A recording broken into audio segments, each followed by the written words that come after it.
A top story at 9. Schooling has been affected due to today's community protests in Alexandra, north of Johannesburg. Alexandra residents are planning a shutdown to highlight their frustration with the City of Johannesburg. The residents say the city has failed to control the mushrooming of informal settlements and illegal structures in the community. Now, residents have shut down the township with burning ties and other objects. They say they are fed up with the lawlessness, illegal land invasions and poor service delivery in the townships. Now, these learners were forced to return home after finding their school closed. We're going to have some visuals on that soon. They say although they have complained to authorities, nothing has been done. It's feared that the shutdown might result in disruptions on highways such as the M1. JMPD says they are keeping a close eye.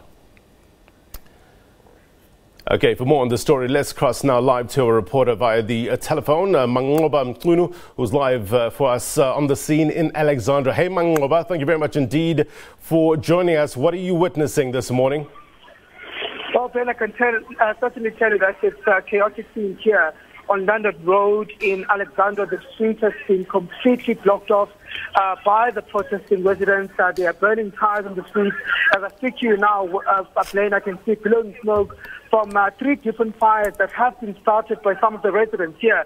And of course, the police are also out here in their numbers trying to control the situation, but it seems at this point it's just a cat and mouse game, because as soon as the police pass, the residents return back to the streets and they start again to burn and to block the streets and barricade them with burning tires, as well as some of the rubbish that has been strewn here on the street. So as I speak to you, Blaine, there is no movement of cars at all here on London Road. The roads have certainly been closed off, and the police are keeping a close watch on the situation.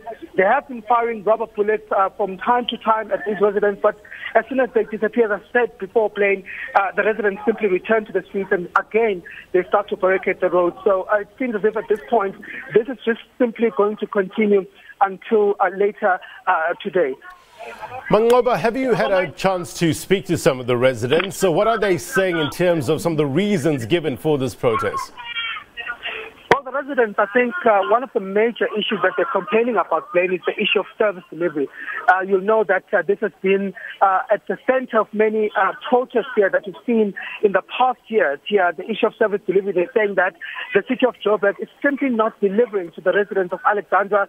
They say that they feel like the forgotten people. So the issues that they're saying is that other issues which include also issues of housing, issues of water and electricity. They're saying that the bigger issue of housing has been a long-standing issue in this community, and they're saying that there are more shacks being built here, and that there really is no control in terms of the shacks that are mushrooming in this township. And so they're saying that they've been raising their concerns with the City of Johannesburg. In fact, saying that as early as February last month, they also handed over a memorandum to City of Johannesburg officials who promised to come back to the community, but they're saying that this has not happened. So they're simply saying that the City of Johannesburg is turning a blind eye to their situation, and that all their ties to the city have fallen on deaf ears. Yeah. So this has been building up for a while now, Mangoba. Have they requested anyone from the city to come down and receive some sort of memorandum and to, I guess,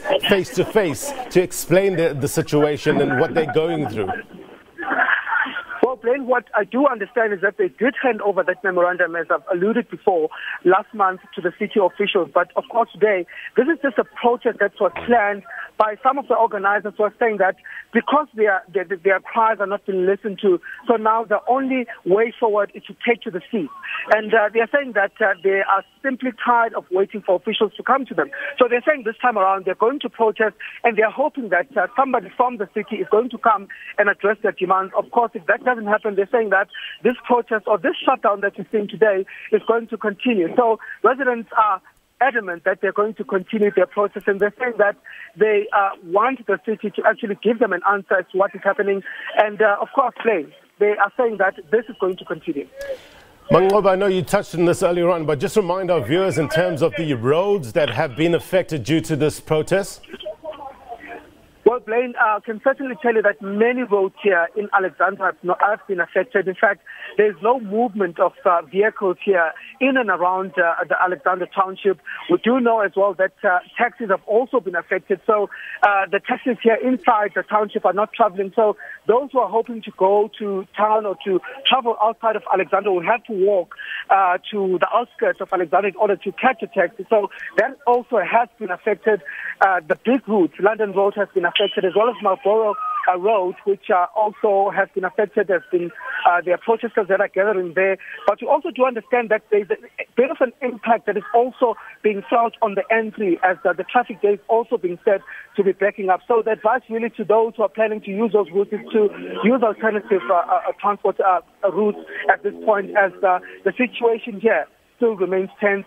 And as I'm speaking to you now, Blaine, we can still some residents now bringing more tires on the streets, and some of them even bringing bags to the street to go and set them alight. So this is certainly going to continue as the situation here remains tense. You mentioned the high police presence. We've seen visuals of various police vehicles in the area. Would you say, what's your assessment so far? I know it's still early, but what's your assessment so far in terms of, do police have a grip on the situation? Have there been any clashes with residents and police as yet? Well, Blaine, there have certainly been clashes between police and the residents. I mean, just a short while ago, just moments before you came to us, police were firing rubber bullets at some of the protesters. They've also been firing tear gas. And as I said before, the residents just keep on coming back. So at this point, what I can tell you is that I can see 3 police cars here on London Road in front of me, only 3 police cars, and I can see, I think, over hundreds of residents. So at this point, it doesn't seem like the police, there's a lot of police presence here, specifically on London Road. But in other areas, I'm not sure about the deployment there, but I do know that on Marlborough Road, police have been beefing up there also to check on the situation, because that's where some of the impact was felt this morning. So at this point, it seems like it's just sporadic incidents that are happening in different parts. So a bit difficult also for the police to kind of know where these are mushrooming. So at this point, hopefully, police also are beefing up in order to try and calm the situation. Mangoba, great reporting. Thank you very much indeed. Stand by. We'll come back to you shortly to get a quick update. Mangoba Mkuno live for us in Alexandra there.